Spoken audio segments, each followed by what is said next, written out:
Okay, we're rolling. Tom, thanks for being here. Thanks, Tim. Appreciate it. OSO Security, what can you tell me about it? It is one of Bozeman's oldest residential and commercial alarm system installers. Began in 2001, actually by my father, and I assumed ownership in 2017. What was the origin story? How did you get into it? I think it was maybe more tethered into sort of the historic Bozeman, where the jobs weren't as bountiful as they are now. And my dad always said that he wanted to be his own boss, and this seemed to be the good option for him. Like any good child, I solemnly vowed that I would never engage in this line of work. And yet, 6, 7 years later, here I am. Yeah, what happened? A lot. I just heard a guy talk the other day. He actually did the podcast a while back. Adrian, he owns Dave's Lock Oh, I and Key. listened to that. Yeah.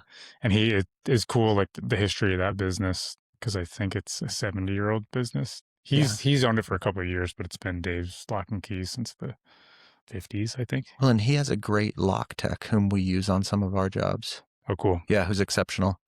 No, I mean, and that's the thing. Like, what's the sign of a good business? And I think one of those critical components is longevity.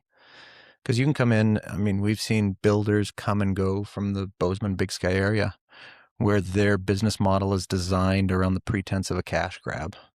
And then they end up leaving town promptly thereafter. Yeah, I always say right now, I mean, I think it's a little bit more stable now. But when you look at Big Sky, it really is a modern day gold rush. It is, and there's still a Wild West component. I mean, I've been in consistent discussion lately with Big Sky Fire Department because they're trying to bring all of everything that takes place up there under the canopy of one agency that can supervise people's safety when they're in vacation rentals, hotels, all that stuff. And their sort of general sentiment is it has been and it is persistent in being a gold rush town. Yeah, it's such an interesting town with such a small local population and so many people there during ski season. It's very interesting. We actually did the Big Sky Community Center where we installed the access control systems on the doors and the alarm system. And one of the gentlemen who was working on that job, his joke was, I'm not rightly certain which community we're building this for. And that was based upon the fact that Big Sky in and of itself is a very small community. And then most of the population that we see in the summertime and the wintertime is there for the span of a week to maybe a month. So it's a dynamic place to work. It's certainly interesting. Yeah, because John Zirkle, hopefully I'm saying that right, he's the head of the Warren Miller Performing Arts Center up there, and he told me it's only like just over 4,000 local population. I thought it was 5. Well, and I think one of the components is people getting priced out, which is sort of the same story of Bozeman. Yeah, along with it, yeah. Yeah, so I mean, it's essentially a new population of seasonal workers every season. But yeah, I get what you're saying about who is it for? Yeah. Is it for those people that are passed through? Is it for the tourists that are there for a week? And for the community who actually lives there, I mean, it's an incredibly nice facility. I think the big thing is, the community is just so small and it is very transitory in nature. How much work are you guys doing up there? A lot? We do a fair amount. From a business perspective, it's exceptional. And the reason that I say that is like, these are people who are building multi-million-dollar homes who want and need it to be protected. Security historically for most everybody is not nearly as fun as audio video automation, as all these other things, but it is a critical element when we have multi-million-dollar homes that are sitting there unoccupied in our austere climate. So I'd imagine some of these are pretty high-tech homes, these modern Some builds. of them are, yeah. And some of them are very, very basic as well, where people don't want the worry and the concern of this place. And that's sort of where OSO places itself in the market, is that we're there to absolve people of that worry and concern when they're gone from that luxury house. Hi, folks. Quick note from me. If you don't already know, the goal of Mountain Mule Media is to build real connection between Montana's businesses and the people they serve. If this episode or any other has given you something worth thinking about, smiling at, or passing along, I've got a small ask. Share it with a friend, text it to someone, post it in your story. That one simple action helps these businesses get seen, grow, and thrive, and it helps this show keep going. Thank you for supporting these Montana businesses. Now back to the show. What's the scope of everything you guys do? We do a fair amount. We do access control. We do fire alarm control panels. We do conventional, I say, security systems. So that would be essentially breaks into three subcategories. We have burglary, life safety, and environmental. The life safety is obviously the most important to us. But the alarms that we get the most use out of are actually the environmental. If the home is dropping in temperature, if there are leaks, stuff like that. So it works out really well. Oh, that's interesting. So like flood prevention of flooding or freezing or anything like that. Yeah. So most of the systems that we do, well, let me take a step back. We've seen other installation companies come in sort of either trunk slamming, or they're brought in by somebody who used them at their main residence in California or Florida or wherever it may be. And they set up a system accustomed to what they're used to, which would be, glass break sensors. It's stuff designed for burglary scenarios. And in the course of doing that, they overlook the key critical component that it drops to 20 below up there, and it can persist and stay in that way for a week or two at a time. And so that's why us adding really heavy environmental sensors is beneficial. So those sensors are just picking up temperature in the house or something like that. Yep, exactly. I know that's happened because I know the Montage, I've heard a couple of times, stuff is froze up there, their water's froze, and you get these cold snaps like now, and a door gets open that's not supposed to stay open, a garage door, and it doesn't take a lot. Well, and it's vastly different than a conventional home. I mean, some of these homes have, $1 million parquet floor in the entryway, and that with water damage is a costly loss. Yeah. So it's beneficial. Yeah, I didn't even think about that because I know plenty of people who've had pipes break when they're out of town or something. Oh, yeah. No, and that's one of the things that, we try to place ourselves in the market where we're not just a luxury service. Mm-hmm. And I think one of the things that people have started to pick up on in Bozeman is that the demographic of Bozeman is shifting. And it's not what it was. I mean, I grew up in Bozeman. It's not what it was 30 years ago. When I was 9 or 10 years old, my parents let me and my best friend ride our bikes up to Mystic Lake to spend the night by ourselves. And I have a 2-year-old daughter, and she's disallowed from doing that already. I was going to say, I've done that as an adult. I've camped at Mystic Lake, and I'm like, I don't know, you're just thinking about the bears is enough. I know, right? Let alone anyone else. But yeah, with that shift in Bozeman's population, there has been a discernible uptick in crime. And I think Bozeman does a very good job of having a very pretty facade. But the problem is behind every little Potemkin village, there's underlying issues. And so one of OSO's things is that we aren't just exclusively for, high value homes, but we're here for the neighbor down the street.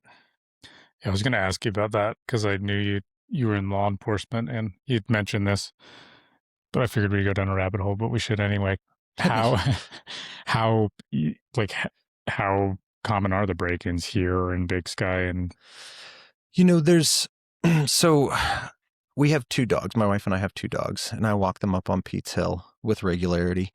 And there's a woman up there, and she was in her house this was probably 2 months ago. And all of a sudden there was banging and crashing, and somebody had actually come into her house. And so I think, in terms of prevalence, it's certainly something that happens more and more. And that's just the result of a growing community. My experience in law enforcement has always told me that regardless of how charming a town looks, there's stuff that takes place that nobody's aware of or that people don't really want to acknowledge, or that they're just sort of in their own little enclave that is yet untouched. Hey folks, Tim here with Mountain Mule. I've got a quick announcement I wanted to tie in here. I'm excited this spring 2026. We're officially going to start doing park tours through Yellowstone Park. These will be day tours starting and ending in Bozeman with custom pickup and drop off locations along the way.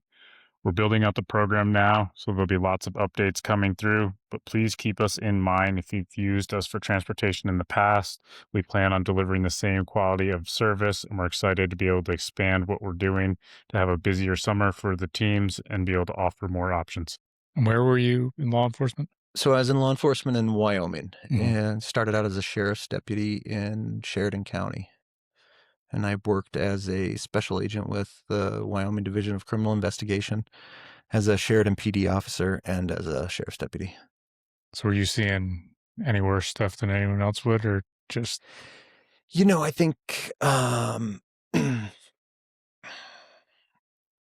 Wyoming in and of itself is sort of a boom and bust state,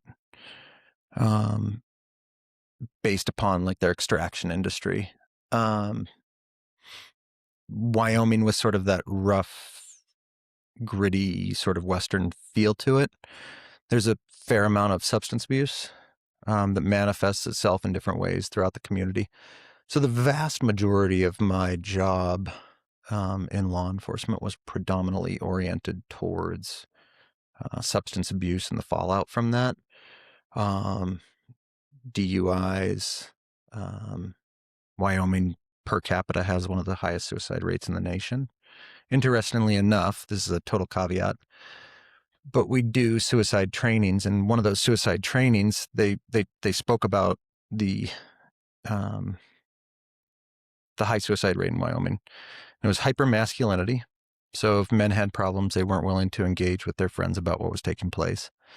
High rates of alcohol and substance abuse, easy access to firearms, and the final component was wind, oddly enough. Oh, really? Yeah. Just I lived in Livingston for about 6 weeks. And it drives you mad. If that counts as living in Livingston, but yeah, I saw it. I'm like, all right.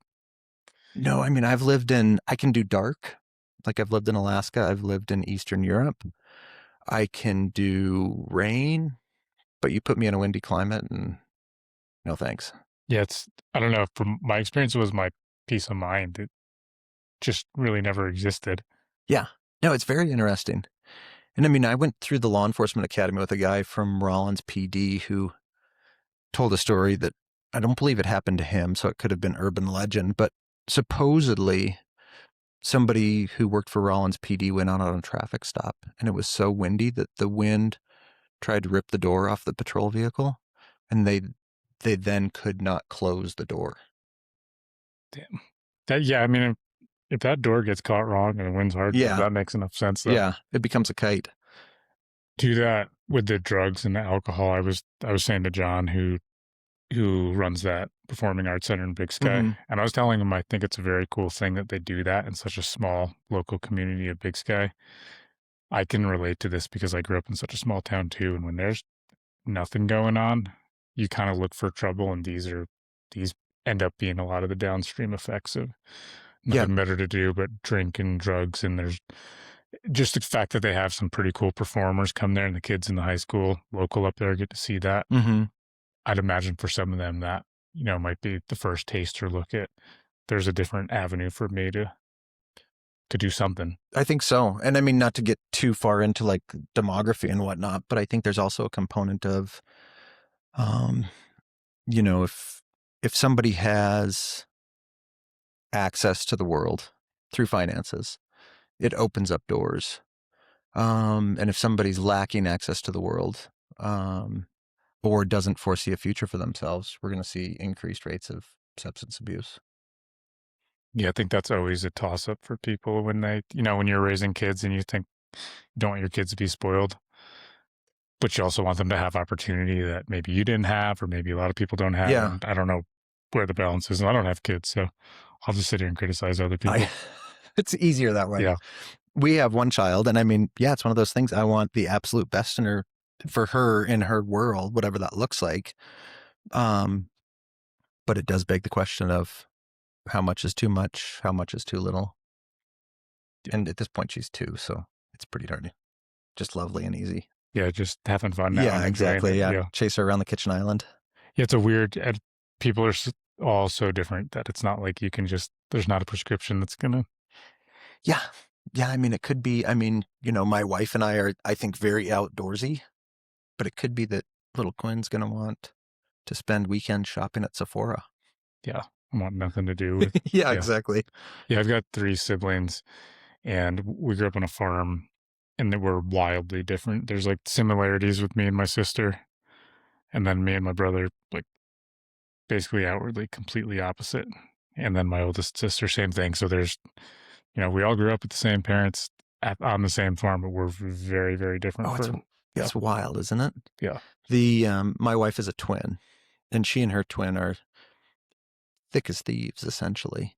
And it's interesting how you can go from being so closely tethered like that to like on different sides, different poles of the universe almost. Are they identical twins or no? No, I wouldn't even guess they were sisters That's funny. if I saw them standing side by side. Yeah. I think it was last week or the week before. Aurora from Aurora's Bakery Oh, came. yeah. She has a twin sister, Oh, they look exactly alike. and they both work in the business. And I said to her, I'm like, I mean, really, I don't know if you're Aurora or Allison. Like, how would I know? Yeah. She's like, I could show you my ID. I'm like, yeah, it just still doesn't. For all I know. No, I mean they're so Yeah. genetically near. I guess is that. And I used to coach jujitsu here, and there's I think 3 total different sets of twins.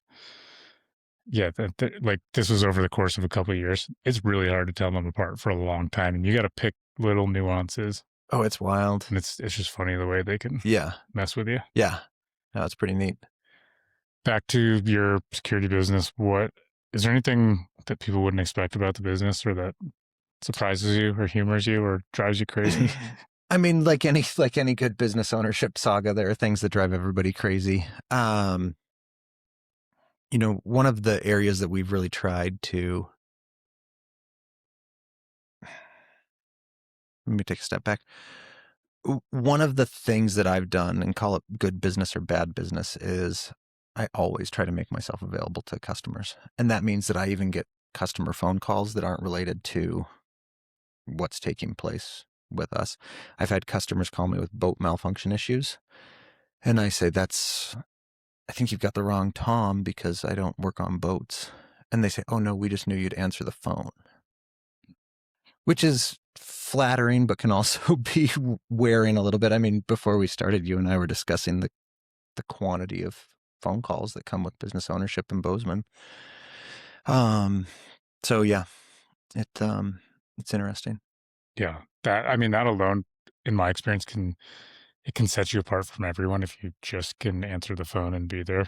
Mm-hmm. And it can also drive you crazy too. So you have to get to that point where you have to trust somebody and train somebody and hopefully bring in the right people. Keep that going, but make sure that's a matter of 5 people doing that, and not 1. And I've gone through that personally. It sounds like I think that's one of the plights that people suffer as they try to grow things. It was about 2.5 years ago that I was diagnosed with an unruptured brain aneurysm. And the medical outfit that made the diagnosis, I didn't get a phone call.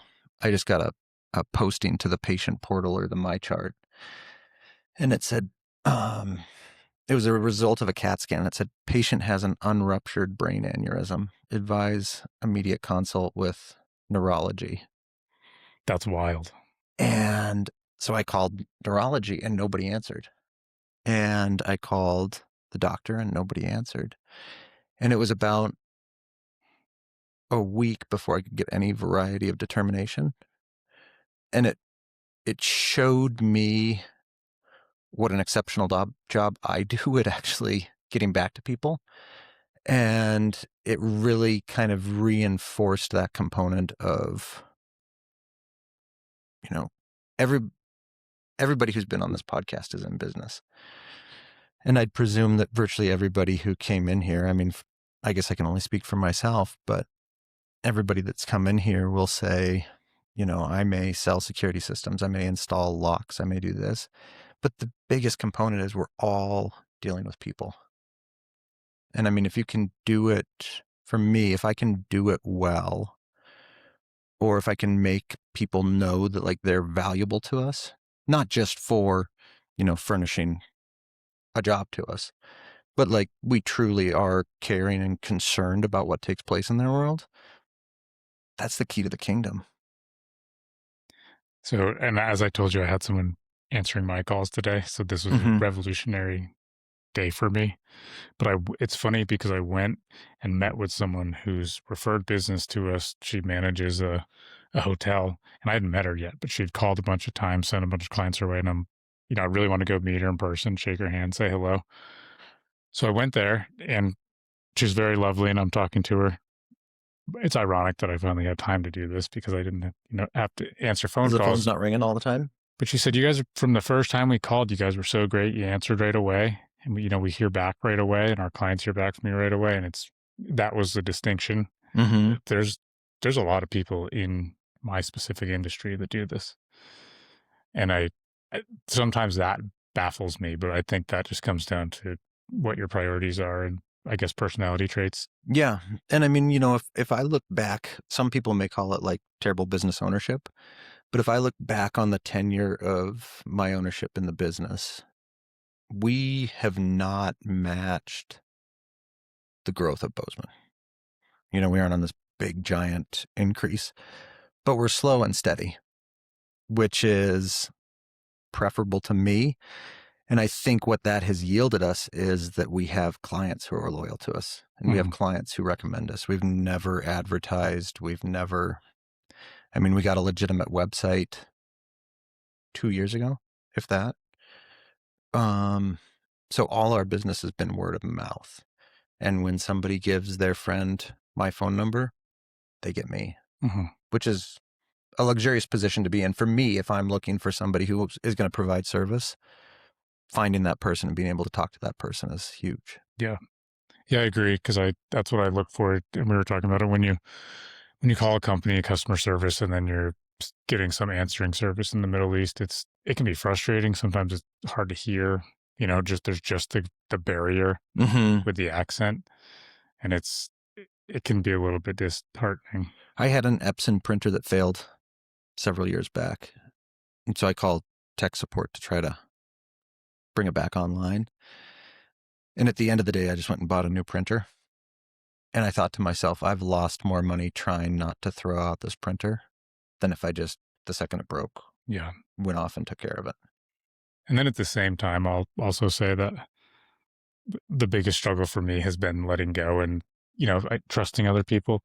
The gal that I've just hired recently, I think is going to be an awesome fit, but that's been a process because I said to my fiance, it was last February that I went to a conference in Vegas for this industry. And my one sole mission was talk to as many people as I can, find out what they do for dispatch. How do you do this? How do you get someone to answer your phone?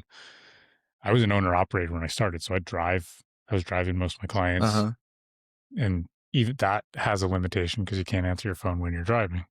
So you can really only serve one client, and then, it's grown to multiple vehicles and drivers. And I still I didn't come away with an answer I loved. And even the service I used wasn't from there, but there was a lot of phone services there. Like you can pay someone $4 an hour in Saudi Arabia.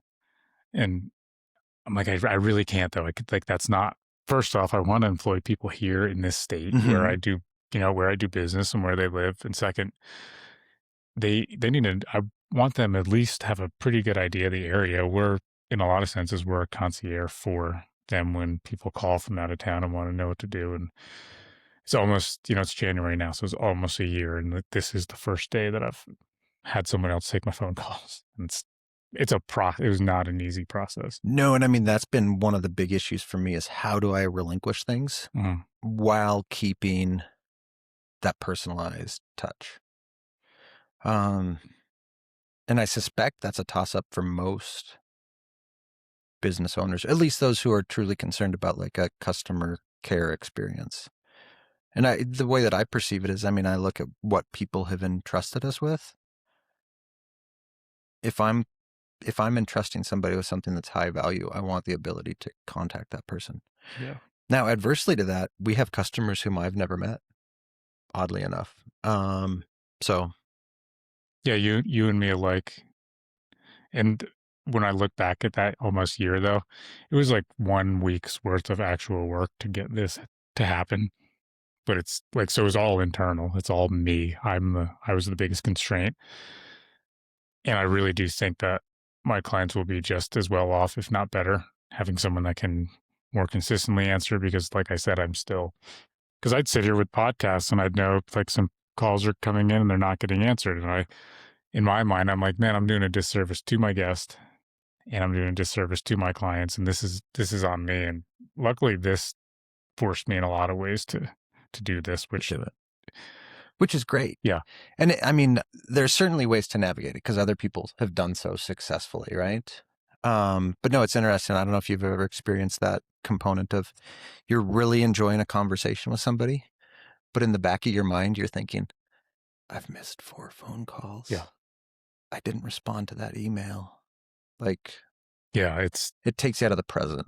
yeah, and I think it does a huge disservice all around. Mm-hmm. And I think, the gal that's now able to stay at home with her 3-year-old and have some income, and she knows the area well, and she lived in Big Sky for 7 years, and she's been here for 20 years, and she's really excited to work for this local company that's growing, and she's in a lot of ways, she can show up better for the clients than I can sometimes because I'm not trying to find out where 4 cars are and my employees are. And well, and I like the way that you look at that because I think for me, I look at a lot of things from like I can't say negative angle because I think I'm optimistic, but I look at things like, okay, it's time to bring another employee on. How much is this going to cost me? But then I think about what work can they produce that becomes billable, and I think about what else can they do so that I can do what I do best and not have to worry about the little itsy bitsy details.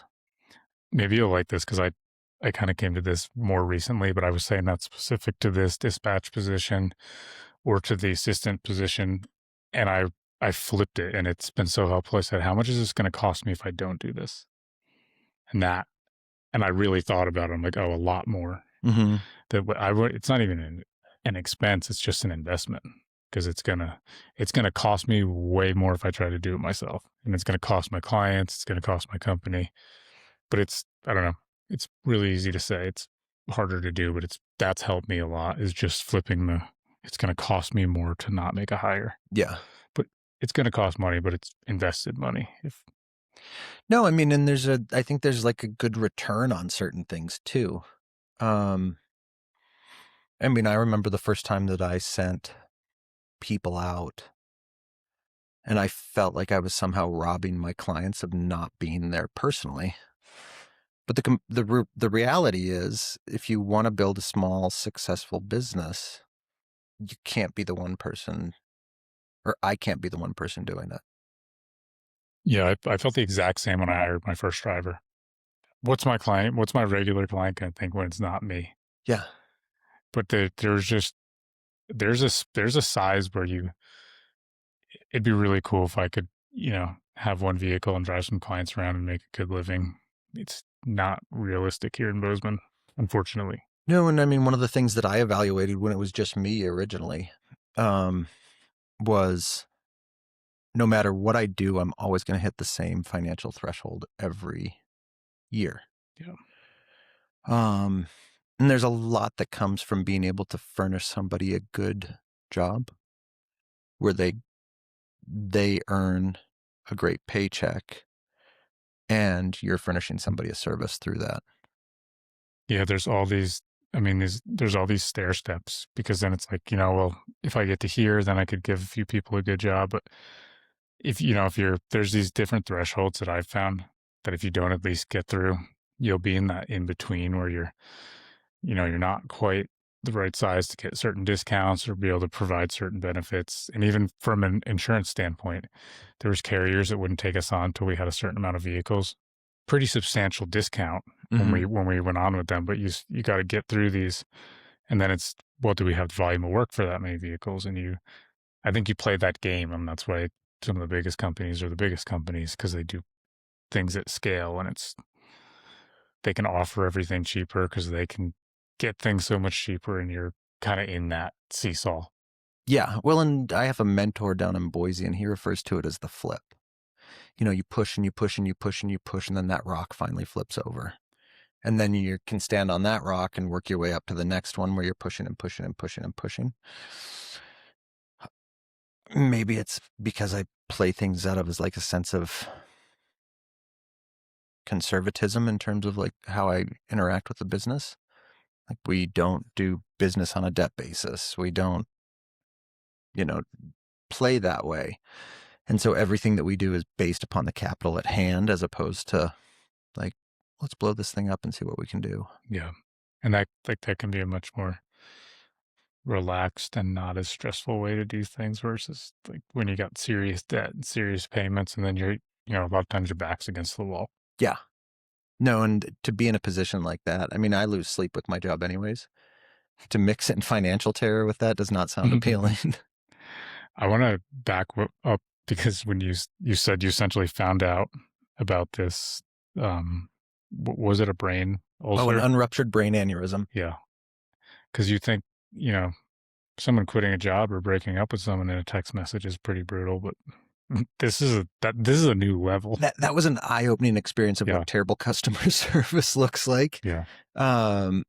And luckily for me, we found an excellent neurosurgeon out of Seattle. And he's the type of person that makes me feel really lazy. So you read his bio, and in his free time, he enjoys teaching mechanical engineering, neurosurgery, reading books, cooking, traveling. But yeah, he was exceptional. And I mean, that's sort of what everybody angles towards, right? Being that person where you show up when somebody needs something and they say that was exceptional. So you had this removed? Yeah, it wasn't a removal. So an aneurysm is essentially like a vessel that's expanded in a way that it shouldn't. Not to terrify podcast listeners, but like 3% of the population has some variety of aneurysm, whether it's aortic or cerebral.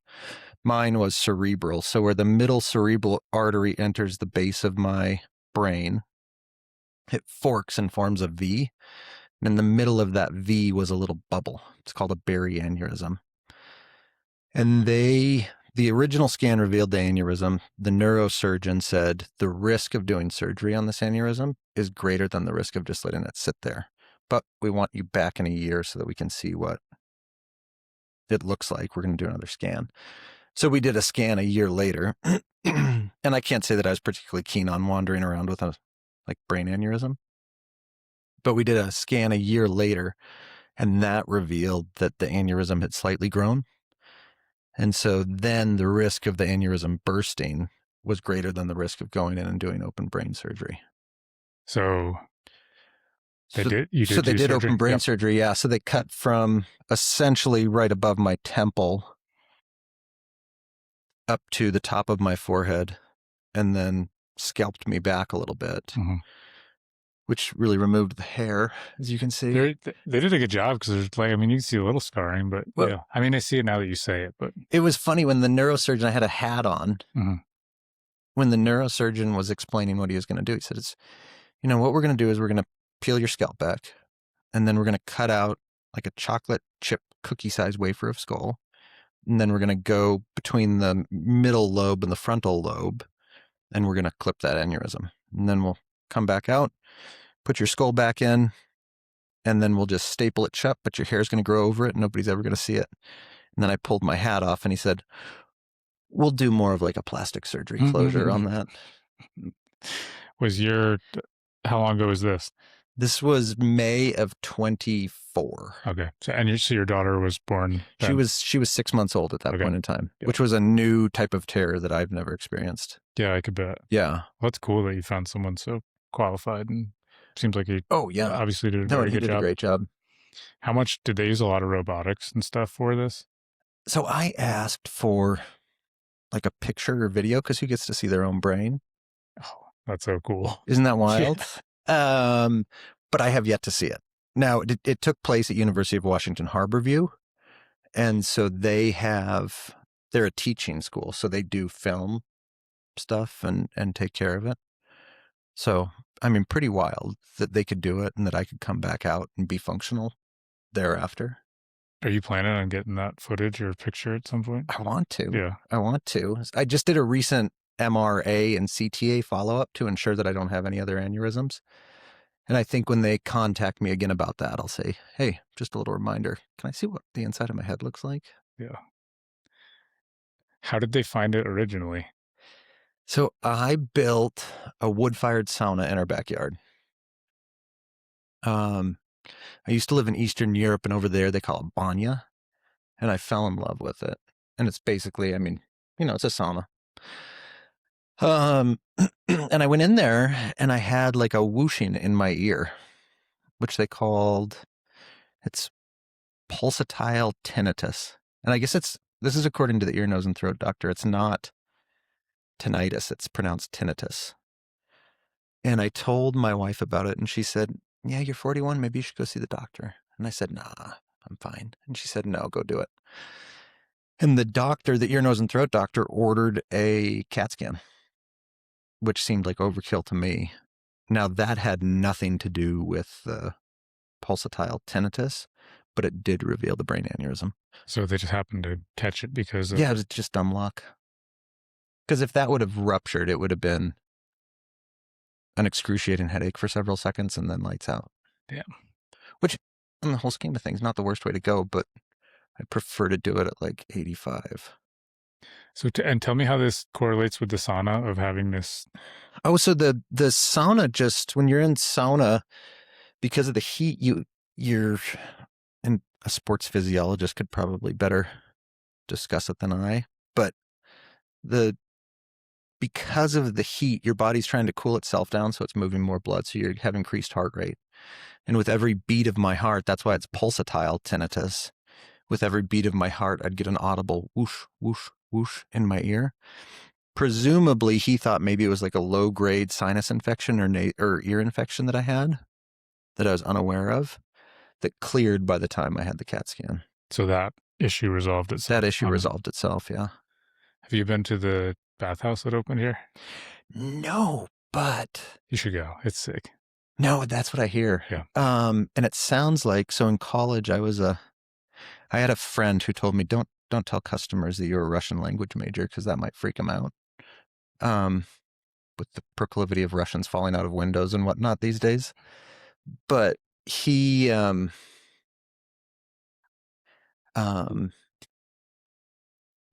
friend who went to that new bathhouse here said it's actually a Russian couple who owns the business. So I'll have to go down and introduce myself. So yeah, and it might be, but I'll fill in what I know. And so I've been a handful of times because Paul and Tyler are the guys I know that, and I don't know, what part ownership they have, but I think they're the owners, and I think Paul's the primary owner. Mm-hmm. But Tyler, their business partners, did not the Mount Meal podcast, but the Kyle and Tim podcast, which is the origin of my podcasting career. And Kyle's a good friend of mine, but we just walked by. Kyle had walked by when they were building it, stopped in, talked to the GC, got connected with Tyler. Mm-hmm. So Tyler came to the podcast and told about how they were opening this up. They're big fans of the very Russian banya. So they did their best to honor the culture. So there's, a real cold plunge. There's a humid sauna, more dry sauna, and a steam room. And they put a lot of money in and really did a good job. It's called Umwelt, right? Yes. Paul's still here. He's the, the owner and the operating manager here. Tyler went back to California where he's from, and I think he's going to open a couple more there. And eventually I've talked to Paul about it. I want Paul to come do a podcast and talk about it, but I'll show you some pictures too. They knocked it out of the park. I'll have to go down and experience it. Yeah. You go down there, you go downstairs, and you're down there for 2 hours, no phones down there, anything. And you come back out and when you walk back outside, then you remember you're still in Bozeman because you literally feel like you've left the country. Really? Yeah. The music, the attention they did to the tile work and the music in there and the sound it's very cool. I'll have to go take a peek. Yeah, and it's and like is he Russian? I don't think so. I think his family's from upstate New York. Oh, really? Yeah. Yeah, because the guy that told me about it, he said, no, I think they're Russian, the folks who own it. He could But be, he but could I be don't think maybe of he Russian is. descent. Yeah, but I think he's from the East Coast.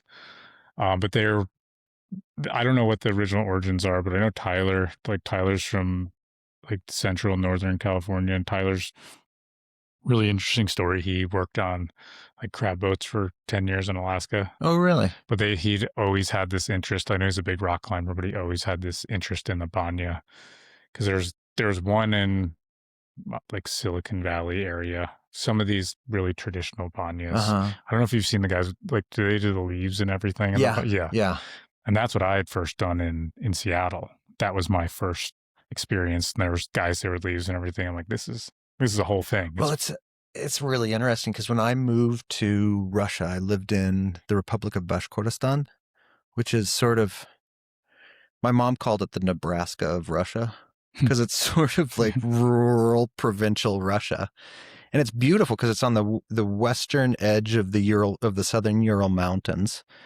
So sort of like this softly textured countryside. But when I first did banya, culturally, it's vastly different to get nude in Eastern Europe than it is to get nude in the United States.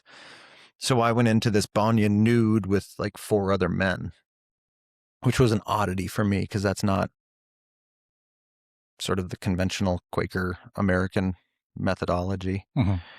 And then they said, yeah, go ahead and lie down on this bench and we're going to rub you down with these leaves. And I thought, this is different, but the leaves are amazing. Those birch leaves. Yeah.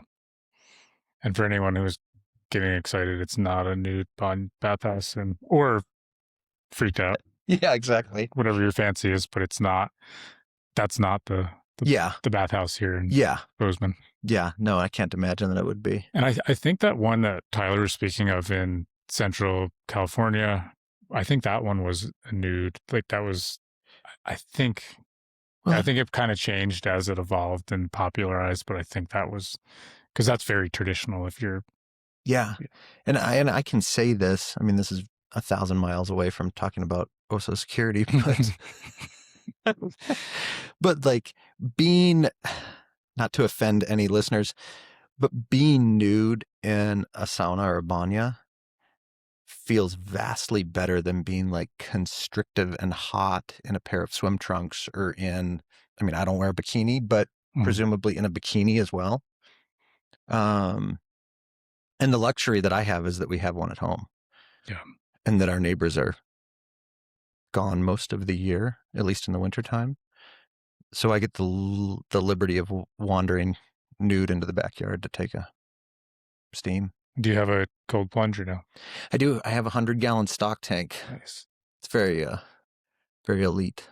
Yeah, and then I had another guy on here, Steven, who's building saunas. Oh, it's what's his wandering? Is that it? I keep mixing it up. I think I mixed it up when we recorded too. It's Earthborn saunas. Because I think I called it Earthbound, but I think it's Earthborn. Okay.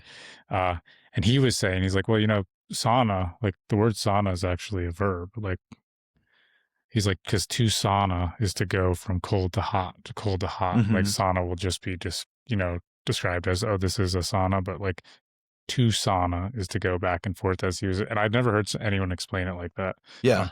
And I'm assuming he's right because I didn't look into it.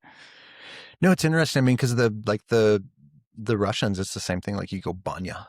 Mm-hmm. And it's lovely. I mean, it's the beyond. So key to the kingdom here. If you're struggling with sleep, open brain surgery is an excellent sleep aid. I'd recommend not doing it, but the second best sleep aid is sauna. Yeah. For me, at least.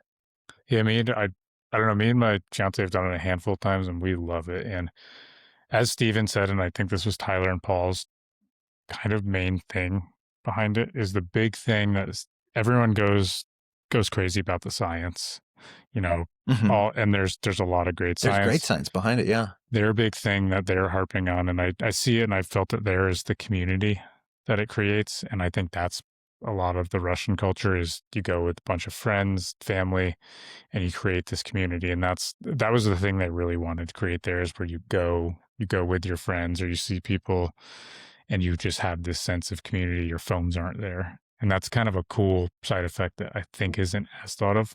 Well, and I mean, again, 1,000 miles away from OSO Security, but like we live in a fast-paced enough world where, like, for me to reach over and grab my phone while you're talking to me is somehow socially acceptable. Yeah. But imagine if you were talking to me and I reached over and I grabbed War and Peace and just started like flipping through the pages. Yeah.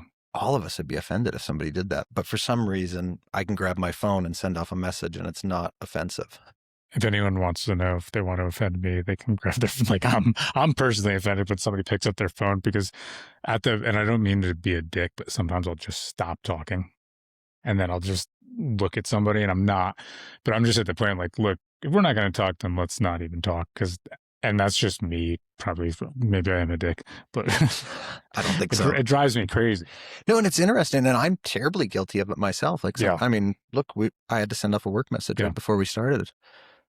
Yeah, and we don't mean to, because I know I've done it too, and then that's when I have to check myself, because I'm a human just like everyone else. But it's unconscious. You just grab it. It's why we text and drive.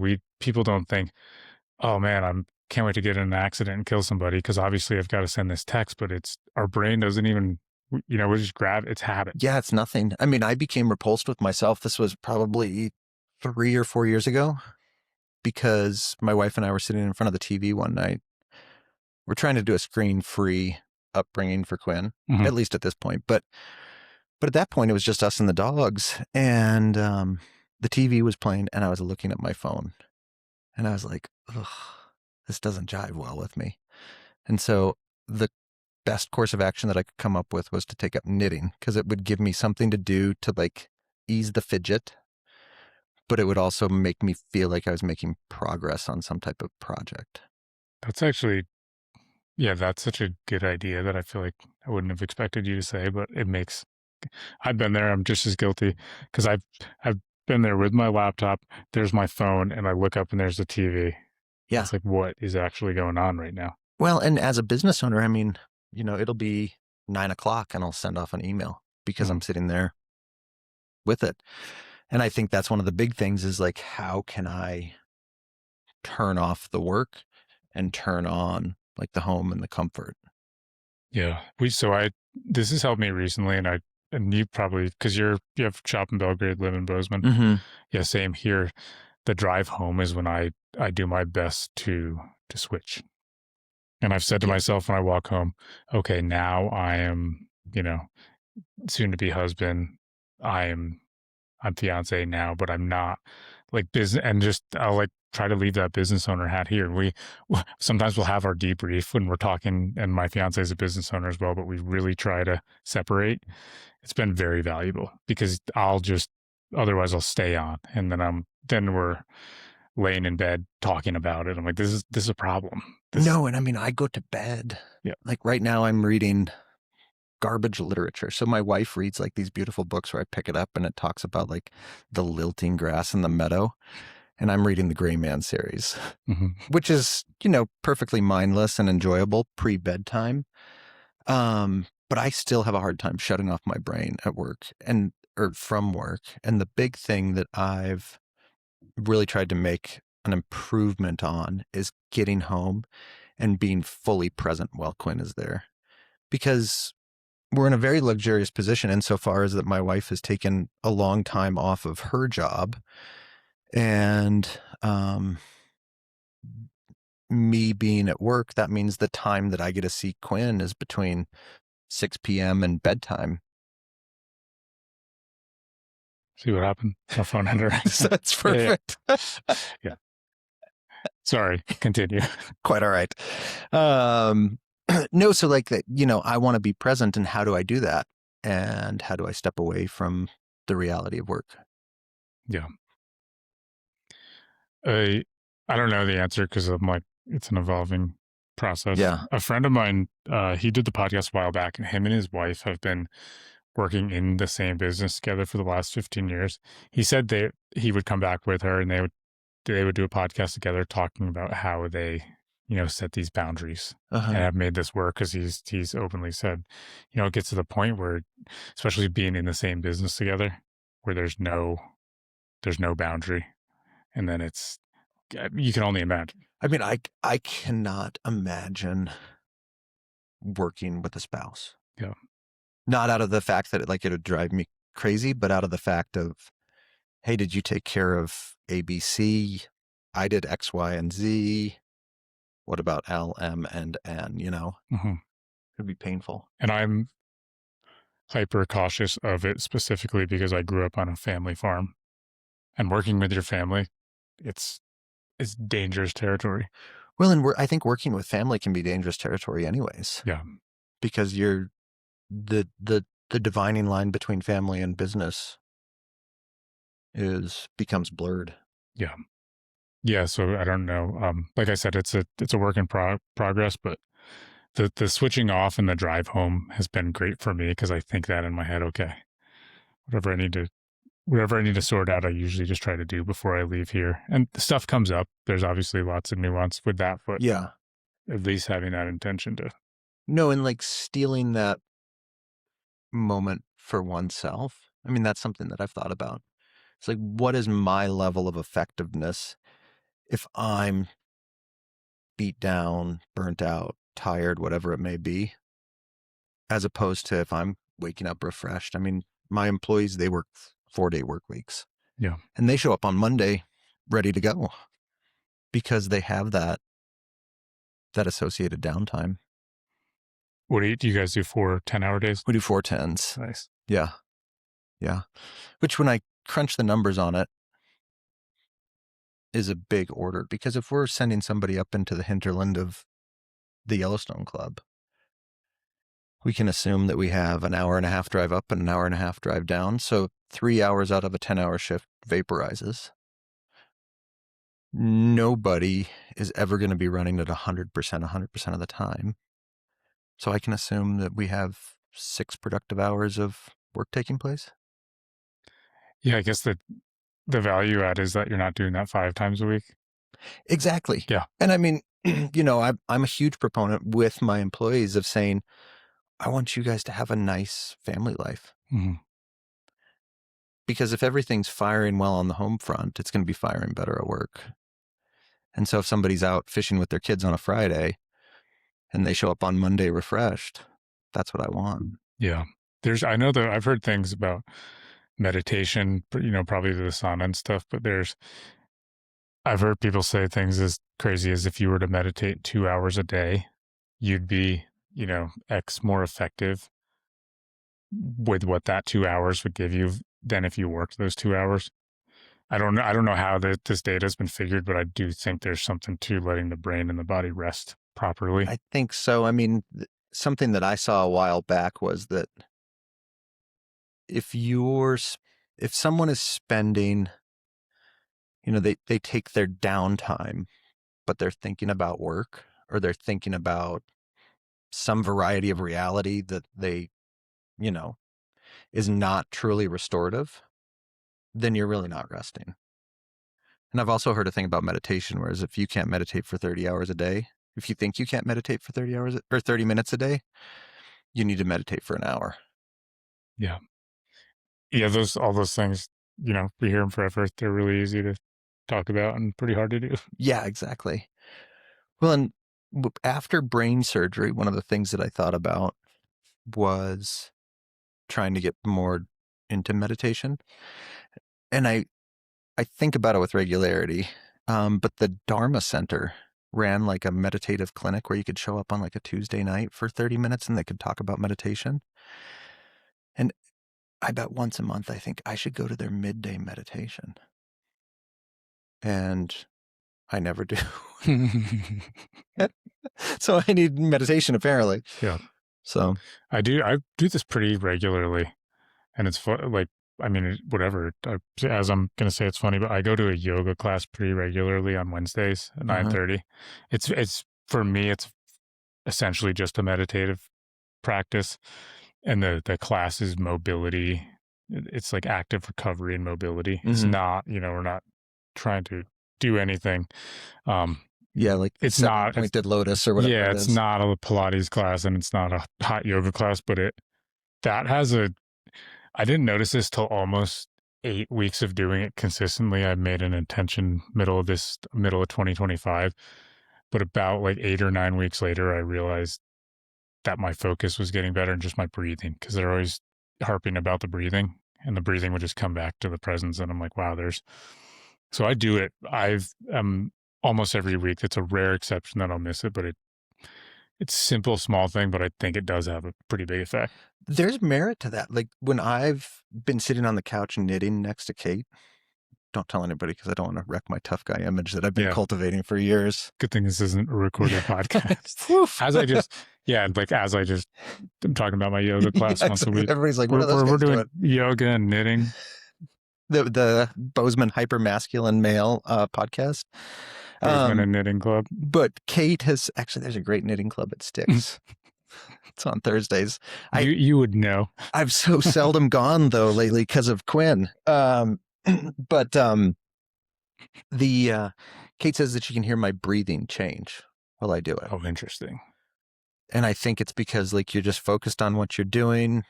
There's no outside stressor that's impacting you. I'm not making some luxurious garment, it's a hat, a scarf, whatever it may be.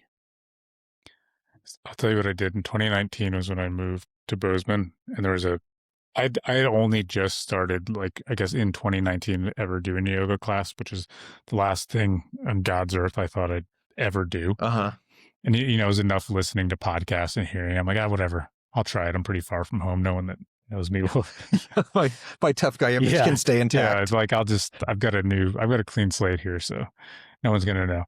So I went to this place here in town. They're not even open anymore, but they said, okay, yeah, like, oh, cool. It's your first class. It's free. And we got this new intro. It's like 30 days for $30. It's like you can do a class every day for 30 days if you wanted to. And I'm like, all right, I basically have no commitments. This is the freest I've probably ever been in my adult life. I had more, responsibility as a kid and young adult on the farm. So I'm like, whatever, I'll do it. So I did the class every day for 30 days, just totally on a whim. It had a profound effect on my entire, existence.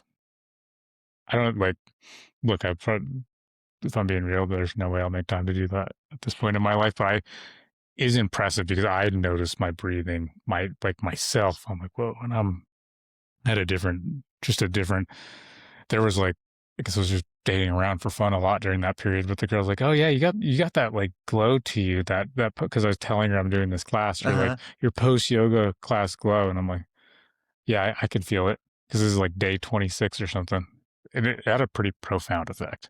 No, it's very interesting because I know the things that are beneficial for me to do. Yeah, but do I do them? No. Yeah, sometimes it's like the conundrum of adulthood, right? Mm-hmm. Like there are all these things that seem to take precedence. Yeah, it's interesting because it's not the knowledge of what to do. It's just I don't even know if it's discipline. It's just, I'll ask people a lot, I guess, on this podcast, particularly, what is all this years of having a business taught you? And maybe you could answer that question too, but what did the brain surgery and the diagnosis, did that have a profound effect? Or I think to a certain degree it did. Now, when,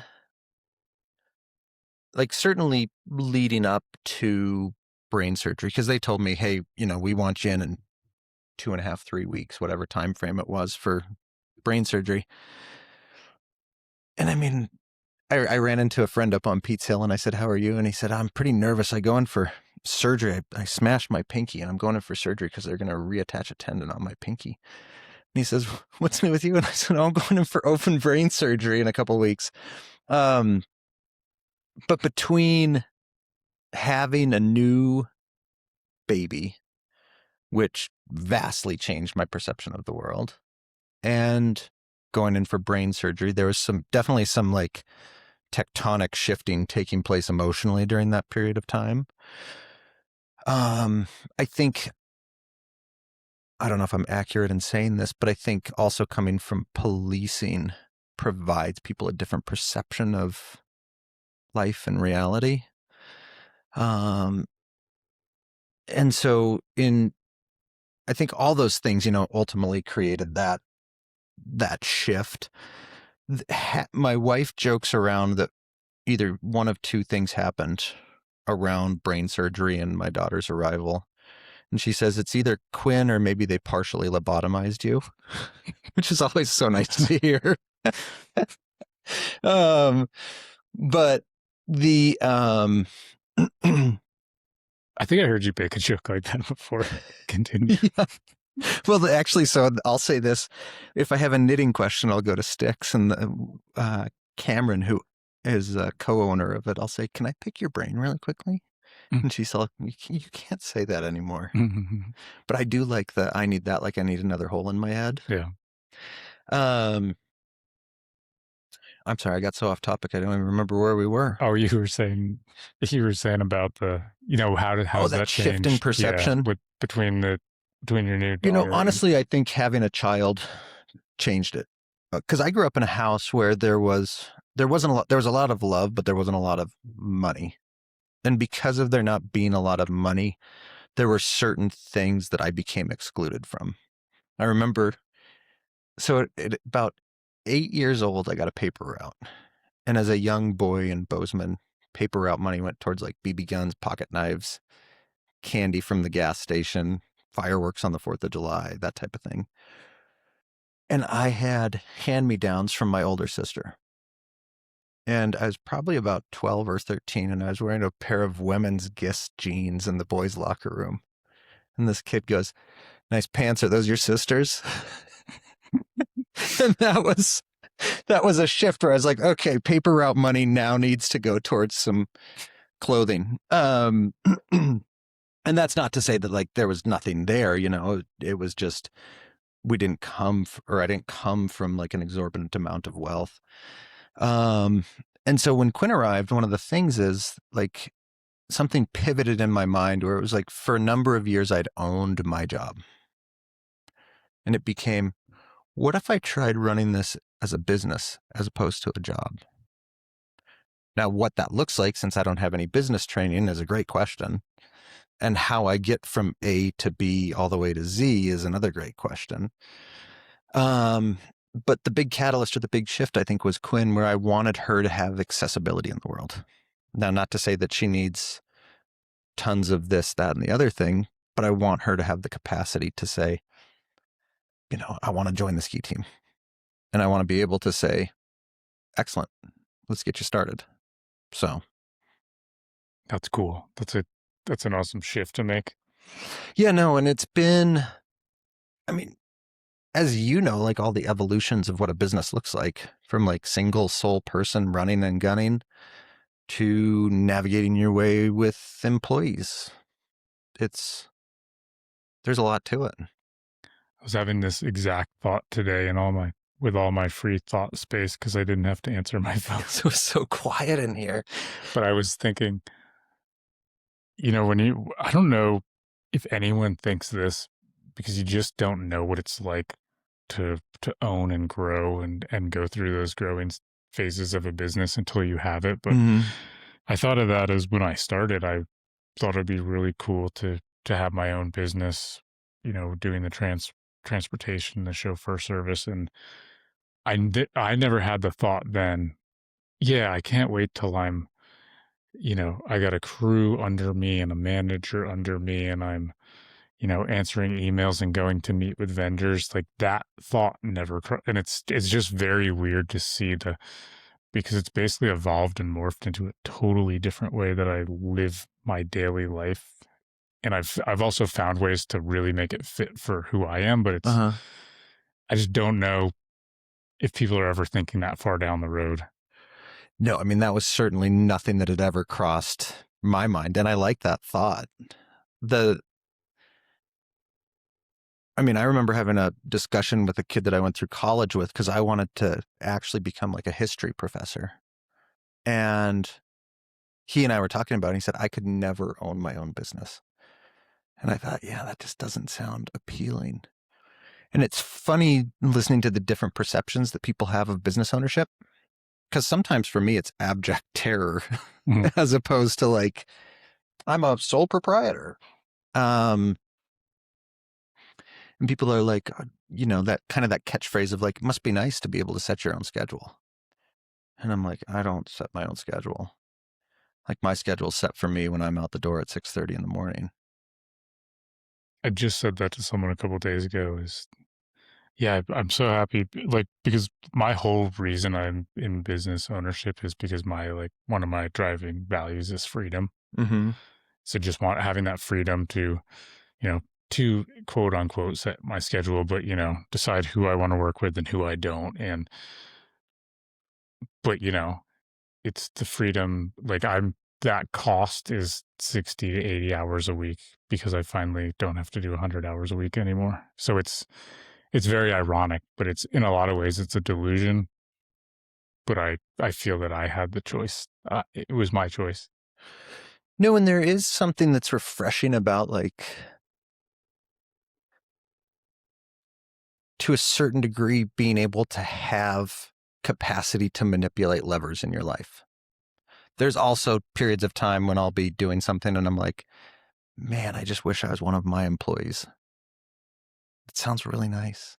Like I go home at 6 and the brain shuts off and that's it. Yeah, there was a period that was like the longest period I actually had, quote unquote, a real regular job. And I think I made it almost 18 months, but it blew my mind having weekends off. And because I grew up on a farm, Yeah. it was just not like holidays, Christmas, nothing. It was just when you grow up like that, it just seems normal. So I literally would scratch my head and be like, what the hell am I gonna like? What do you do? What else do you do when you don't just go work? No, it's really interesting. I mean, to fund college, I used to work in Nantucket, Massachusetts, like an island south of Cape Cod.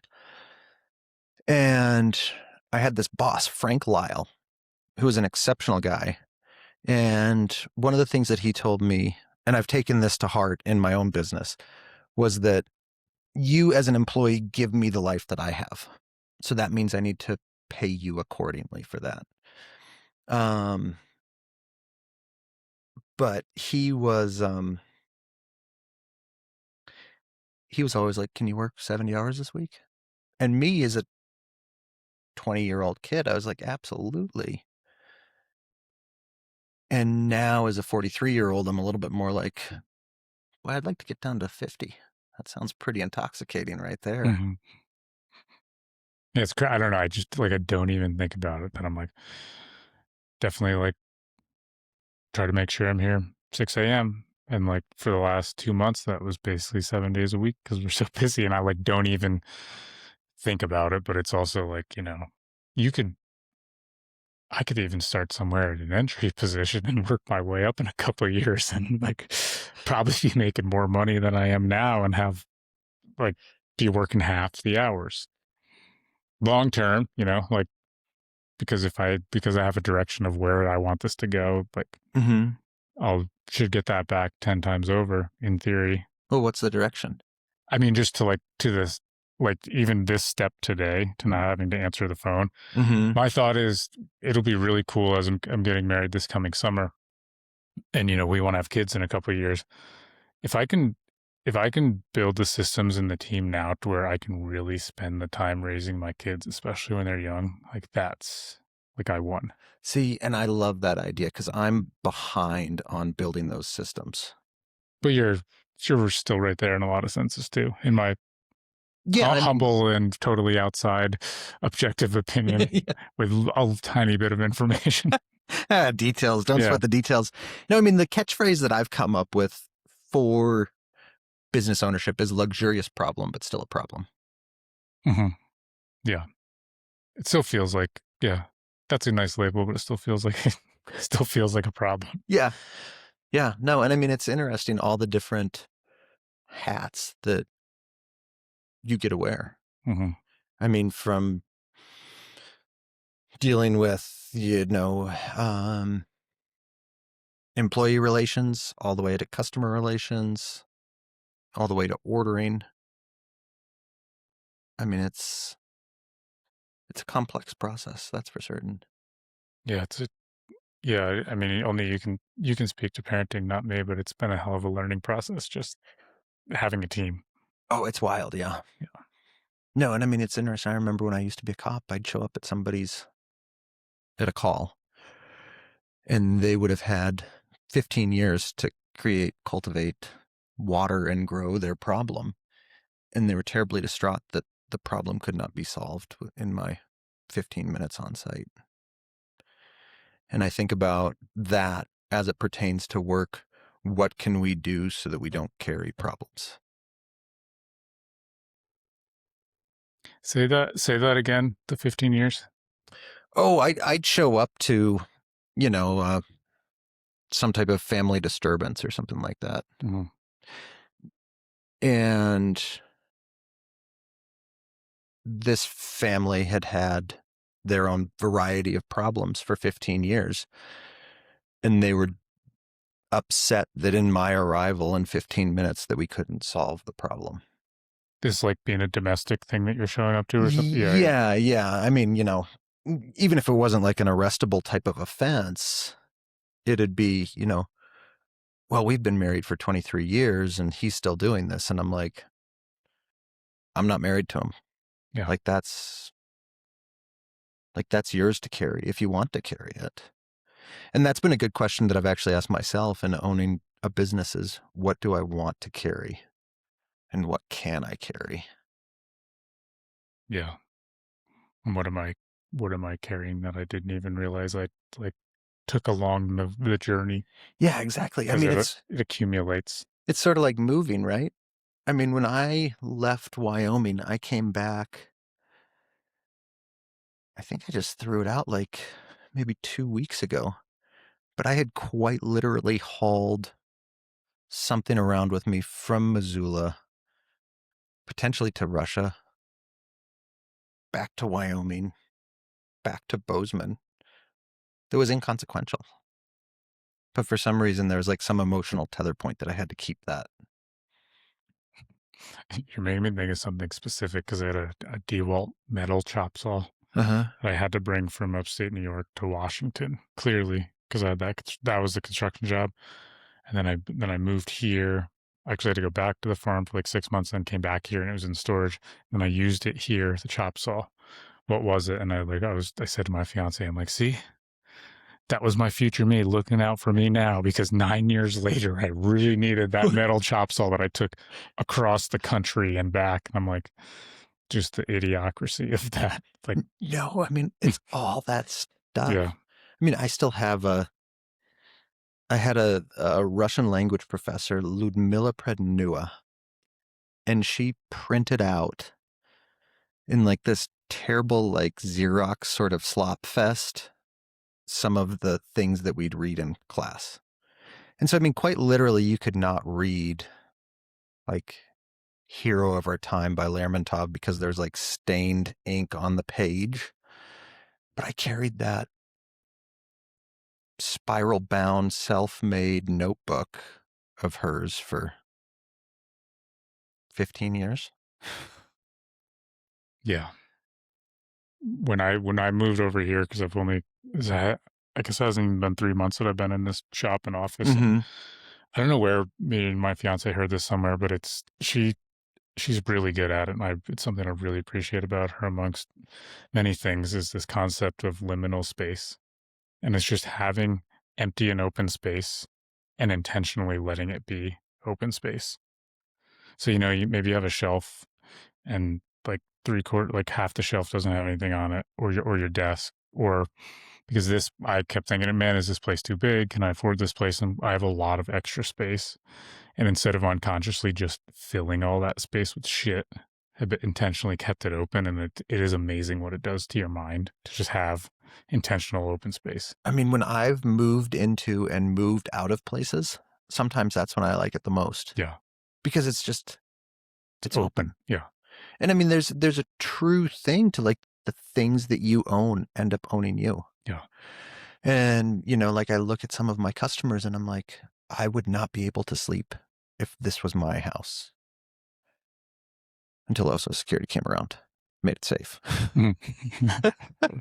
but I think about OSOsecurity.com. Yeah, that can be found at let's get the mic closer. Yeah. But I mean, you know, like if I daydream about what a second home would look like for me, it is a cabin in the woods with like a hand pump for water and a lock that I put into the door and turn and then hang the key in the tree and I walk away. Because I've become a firm believer that the things that I own like do truly own me. Yeah, I think there's so much wisdom in that.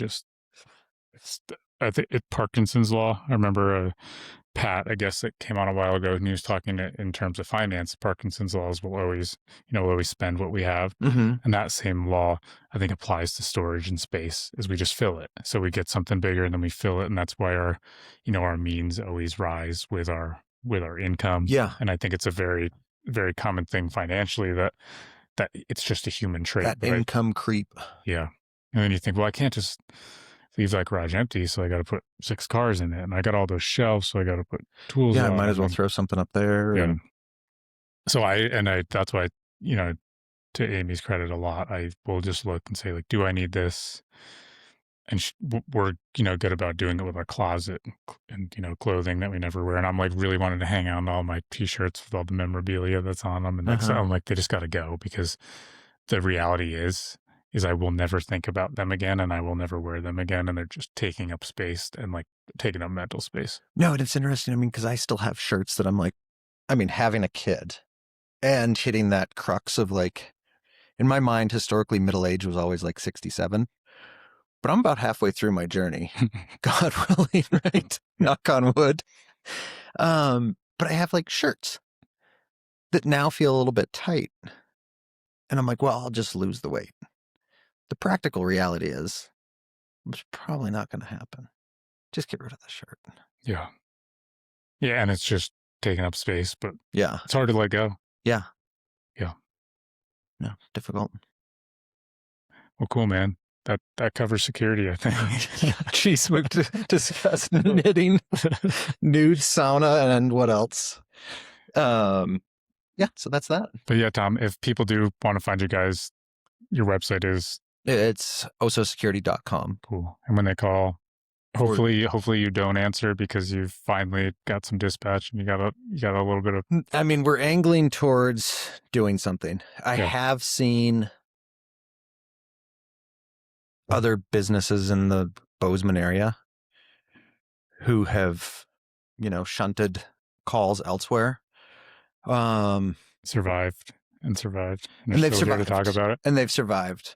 But I also think there's a component of, if I have a home that carries things that I love, I want to know who's in it. And I want to talk to the person who's in charge of that. I don't want to talk to somebody else far away. Yeah. So trying to figure out how to navigate our way into maintaining that close relationship, but also doing so with the ability to take a step back on occasion. Yeah. Well, I'm biased, but I think that because the way you've run your business and you've had that intention about being the one that answers it, I would imagine the people you hire and the systems you set up will still align with that same value and approach, and people will get the same experience, if not better. And I'm also biased because that's what I plan on doing myself. And I know if my intention and heart's in the right place, and it definitely sounds like by all standards yours is, that you'll be able to get there. And no, that's definitely a part of it. And I think you and I are on the same page there. I mean, one thing that I tell the guys is like, look, our goal is to install an exceptional product for somebody. But the ultimate goal is to make sure that that person feels comfortable and they feel that we're competent and they feel that we show up and that we have their best interest at heart. So, yeah, I think you guys got it down, Pat. Tom, thank you. Appreciate you. I will, I'll put your website link in the description, and some more people call you and see what kind of phone system you got set up. And then we'll have to do the sauna. Yeah. You can come over to our place. Oh yeah. Because you're right down the road. Yeah. And we should go to Mvelt too, and I'll take you up in your sauna too. Okay. I don't know if I'll join you nude, but we provide latitude on how people want to show up. Cool. Thanks. All right. Thanks, folks. Thanks for listening, folks. You can find the full blog post for every episode, along with key takeaways and links at mountain-mule.com. If you haven't yet, consider following the show. That one small action helps these Montana businesses get seen, grow, and thrive, and it helps this podcast keep going too. If you know a business that would be a good fit for the show, we'd love to hear from you. Just reach out through the website or social. Thank you for supporting these Montana businesses. See you on the next show.